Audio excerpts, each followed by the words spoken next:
Previewing Bonnies versus Wildcats, how will the Bonnies contain Davidson's hot shooting? JP looks at Marcus Posey's heroics from 2015, and our crew gives their final predictions. Will anyone pick against the Bonnies this week? We'll find out. This is BBN.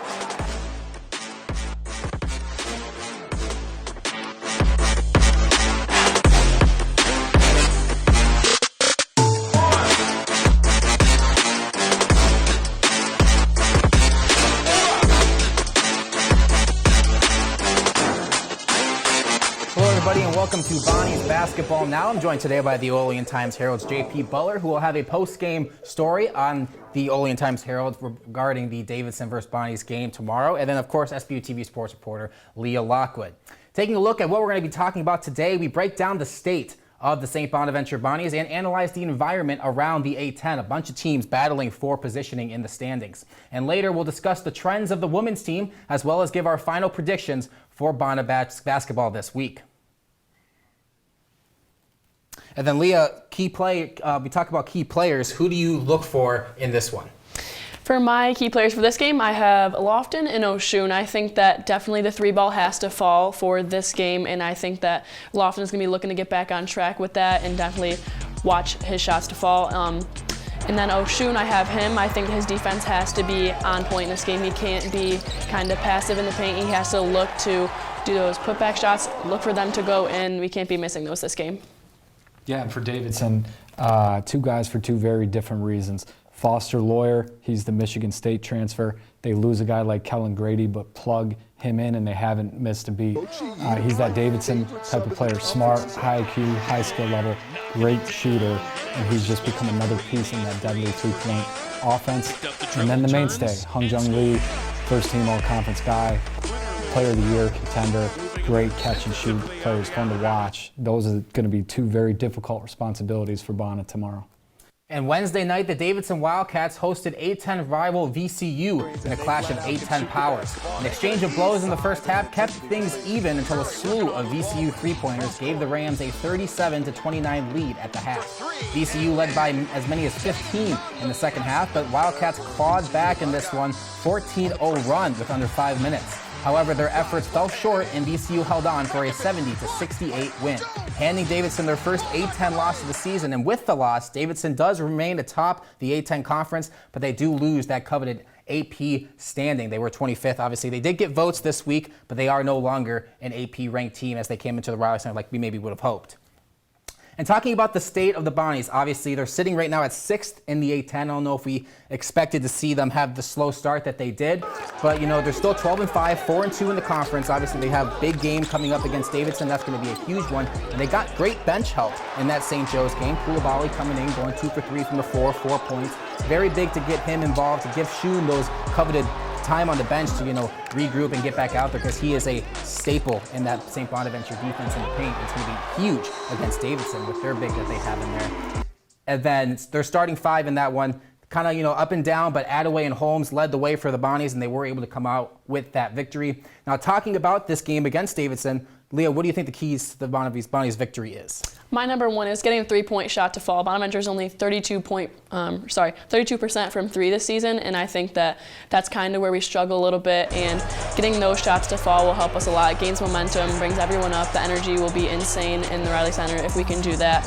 Also establishing paint presence over Lee and Breakovic to limit their scoring opportunities, because we know they're quick, they'll cut to the basket, they're aggressive in the lane, so taking away those opportunities are going to be really important for us.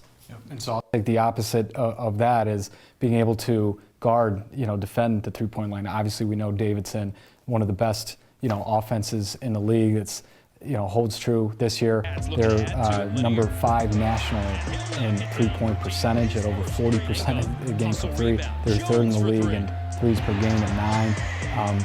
It's just handling that offense, being able to, what do you do with Breakovic inside, and then the 4 shooters that surround him. Bonnet has struggled with that in the past. They did a better job of it last year in getting that sweep in the back-to-back games with Davidson, which kind of propelled it to that league title. That's going to be the goal again tomorrow. And then tomorrow the Bonnies will come into the conference at 4-2, and let's take a look at how we got there, taking a look at the highlights from their weekend victory against St. Joe's. We pick things up with 13 minutes to go in the first half. Jaron Holmes knocks down this double clutch contested jumper. And a few plays later, Holmes dimes up Dominic Welch for this corner three. Welch also showcased his ability to drive to the basket as well in this one with this drive to the baseline for two. The Bonnies led by 4 at the half. In the second half, Lofton takes this one in for 2 and does fall down hard afterwards, but Bonnies got a sigh of relief as he was able to finish that game, and he did finish with 13. Later, Dom Welch showcasing his shooting ability again with this contested three-pointer to put the Bonnies up 5. Welch would also finish this one with 13. Next time down the floor, Jalen Attaway goes coast to coast with an and one to extend the Bonnies' lead. Attaway would finish this one with a team-high 22 points, also registering his 1,000th career point along the way.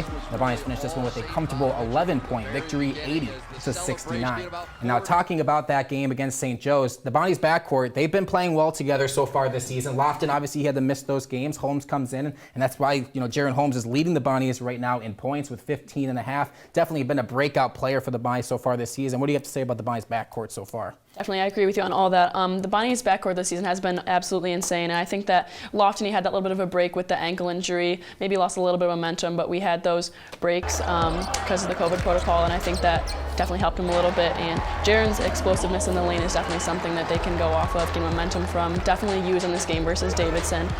Both of them have really good shot creation. They know when to shoot the ball and when to pass it, and court vision for both of them is just insane. Especially Lofton, he knows where everyone is. He's just the quarterback. And it's going to be a big battle in the paint in this one against Davidson tonight. Luka Brajkovic is averaging 10.5. Well, he did 10 points, in 5 rebounds in the 2 games against Bonaventure last season, which the Bonnies won both of those against Davidson last year. And then this year so far, he's averaging 15 and 7, shooting very efficient, 60% from the floor. And he's had 20 points in 3 consecutive games, so it's definitely going to be huge for the Bonnies to keep him in check. And as for Oshun, he averaged 6 points and 8 boards against Davidson in their 2 games last season. And so far this season, averaging 11 and 8. And he's also had a block in 15 of 17 games so far this season. So hopefully his presence in the paint can, help St. Bonaventure contain Brajkovic, but it's going to be a battle in the paint regardless, JP. Yeah, absolutely, and that's going to be one of the big keys is Oshun maybe being able to defend him one-on-one where you don't have to double as much. Now the defense collapses, you're kicking out to the shooters, and that's when Davidson can really hurt you. Oshun has had success defending Brajkovic before,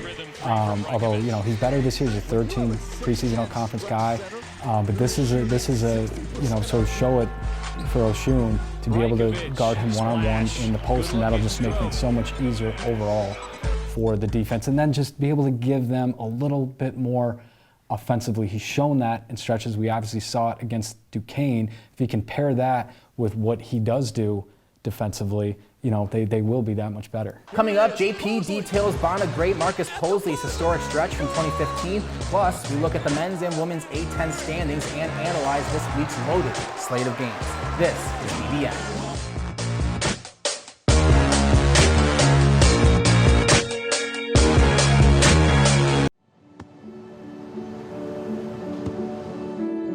I don't remember how it started.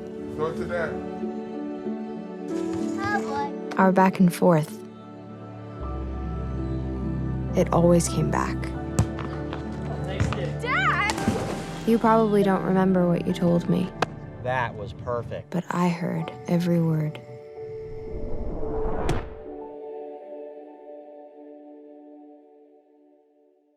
When I was in foster care, I never knew when I would have to move. So I always had my suitcase ready to go. Then one day, I was adopted. My new parents opened their hearts and home to me. My parents cook my favorite breakfast for me every morning. My parents take me on trips I never thought I would go on. They gave me a home and an even better reason to use that suitcase. My parents aren't perfect, but they're perfect for me.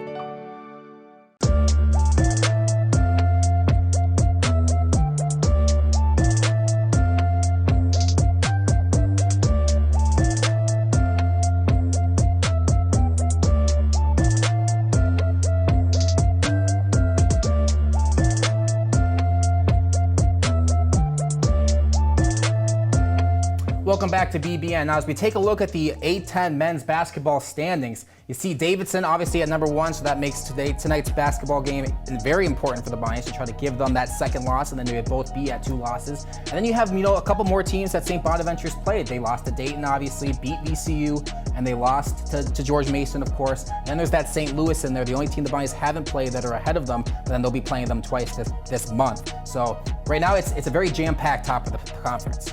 The women's basketball standings, you see Dayton and Rhode Island undefeated in the conference so far at 1 and 2. And then you have St. Bonaventure down towards the bottom at this point at number 12. But fortunately for them, they do play George Washington on Wednesday, and then they'll play George Washington again after they play Richmond. So it's going to be, a definite opportunity for St. Bonaventure. They'll play 2 times against George Washington and once against Mason, who they already beat, pretty recently on the road. So they'll get them at home. So the Bonnies can hopefully maybe get to that, middle of the conference like they wanted to at the beginning of the season. As we take a look at this week's slate in the A10, obviously St. Bonaventure and Davidson tip off tonight at 7 o'clock. And the only other game in the A10 tonight, Richmond will be at Duquesne. I think on Wednesday, LaSalle will be at George Washington, Rhode Island at Fordham, and Dayton at VCU. On Friday, it's just St. Bonaventure. They'll be taking on Richmond on the road on ESPN2. And now, JP, it's time for our favorite segment of the night, Story Time. What do you got for us? Yeah, so we made this up last week. We're going to go with it. So the reason I thought of this Marcus Posley moment is because it just reminds me of the Davidson team from that year. That team came in with one of the longest winning streaks in the nation at the time. This team this year had just won 15 straight. That team was just outside the top 25. So Bonner goes in there. It's the one and only game I've ever done in person at Belk Arena, Davidson. And Posley, as Bonner fans remember, has the coast-to-coast buzzer beater to win that game. Little floater in the lane at the buzzer to win that game against a good Davidson, something that obviously fans are hoping for tomorrow. But he wasn't done there, because the very next game, 3 days later, Bonner is hosting number 18 VCU in the Riley Center. And what happens? Posley gets the ball, drives the lane, puts up a layup at the buzzer to win the game. 2 games in a row.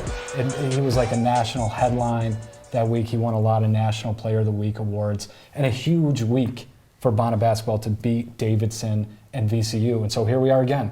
Davidson followed by Richmond, 2 of the most talented teams in the league. A huge week that could push them in one direction or another.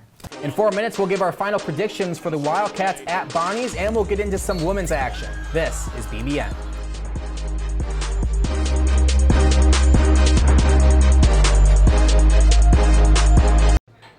Put the keys down, Kevin. But I'm gonna drive home. There are several warning signs present that you shouldn't be driving. My text to emoji ratio has gotten a little out of hand. A little? Yep, I'm definitely gonna call a ride home.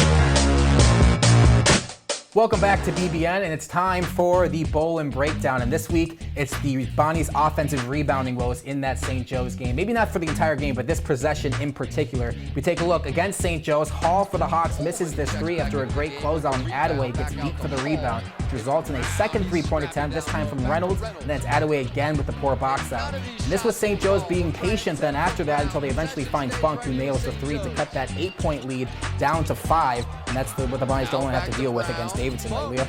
Right, I think that it's all about limiting Davidson to just that one missed shot, and then especially they have a roster full of guys, so if you give them the chance, they're going to get hot and they're going to stay hot, so we have to really limit that. Definitely do not want Lee getting hot from deep, and we don't want, I think what worries me is it could be a repeat of that Northern Iowa game. You don't want to have the teams of one player get hot and then all of a sudden you're down and try to have to get back. So try to limit them to one shot and you'll be okay. We've seen this before. I mean, prior to last year, they had lost 4 straight to Davidson in those games, giving up an average of 13 threes a game. We've seen it over and over. We know this Bonner team has been susceptible to the 3-point line this year, but they did a better job of it against Joe's on Saturday. And like we said, a lot of the same guys back for Davidson last year, and in 2 games, a year ago, they held that team to an average of 56 points a game. It's going to take that type of effort again to come out with a win. Switching gears to the Bonnie's women, while the men took down St. Joe's on Saturday afternoon, the women took on Fordham. We pick up this one in the second quarter with this top of the key three from Maddie Diskowski, who's now hit a 3 in 4 of the last 6 games. She has been on a tear. The Bonnies would trail this game by 4 at the half. In the third, Asian A. Johnson finds Ayanna Lopes for this and 1 to cut the deficit down to 2. These two have been on a tear playing together since A10 play has began. Later in the third, Johnson calls her own number with her signature off the dribble jump shot to give the Bonnies a 2-point lead. The Bonnies would end up trailing by 3 heading into the final frame and were outscored by 5 in that frame as they fall 62-54, putting an end to their 2-game winning streak. Now, taking a look at this women's team, obviously, Asian A. Johnson in that game against Fordham, she finished with 23 points, making that now 6 consecutive games of over 20 points scored. And obviously, this team started the non-conference slate, getting those, big wins and helping, run up that tally to help Jesse have this, most wins he's ever had as a St. Bonaventure coach. And then when they start A10 play, 0-4 start, but then they get those 2 in a row, then this loss to Fordham, George Washington on Wednesday, an opportunity to get back into the winning column. And then Ayanna Lopes, she has been on a tear as well. Asian A. Johnson and Lopes, if they can play together well, this could be a team that could finish in the middle of the conference like they want to. Things to me that are going their way, even though there's still some inconsistency. They won. Asian A. Johnson's been playing great, 20-plus points in 6 straight games, and they are being more competitive with some of these teams that before they maybe hadn't been. Fordham's really good on the women's side, and to go in there and only lose by 8, that's a good sign. It's just something they need to build on now. And now it's time for our final predictions. JP, we'll start with you. Okay, and I think Lee and I just had no idea we picked the same one here. So this is a game, it's going to be a tough game. Obviously, it's pretty much a nationally ranked team coming in. It's going to say a lot about this Bonnet team, how tonight goes. But because it's at home, because of how critical and needed this game is, I'm going to go with the home team here and say Bonnet 74, Davidson 70. I think Bonnet will have an opportunity to score against them, but then it's just doing enough limiting of Davidson's scoring to come out with a win. So 74-70 is what I'm going with. Right, and like you said, I said the exact same thing. Bonnies win 74-70 just because it is a really critical game. The energy in the RC should be insane, hopefully. And I think that a lot of things that the Bonnies have been trying to put together for the whole season now are definitely about to be right on track there. So they're just this close to putting it all together. I got a little unique with it, 74-69, and I went back and forth on this one all day long because obviously, we have that loss to George Mason and that loss to Dayton. And when you look at Davidson, obviously VCU beat them, so that gives St. Bonaventure, VCU is at home, St. Bonaventure's at home, so that gives them that chance. But then you see how St. Bonaventure's played in some of these games against good shooting teams, like Northern Iowa comes in, can't miss a shot. Yep. And Davidson's obviously one of the best 3-point shooting team in the country. So it's going to be a very close game, but I think the Bonnies, because they are at home, if this game's at Davidson, I don't know, but the Bonnies are at home, I think they'll be able to get it done in a very key game in the A10 conference to try to lock up those 2 teams at 2 losses apiece. Well, that's all the time we have for BBN this week. My thanks to JP Butler of the Olean Times-Herald and SBU-TV sports reporter Leah Lockwood. I'm Ryan Bolin saying so long and see you next week. Nice move under the basket. Going up. She's got it.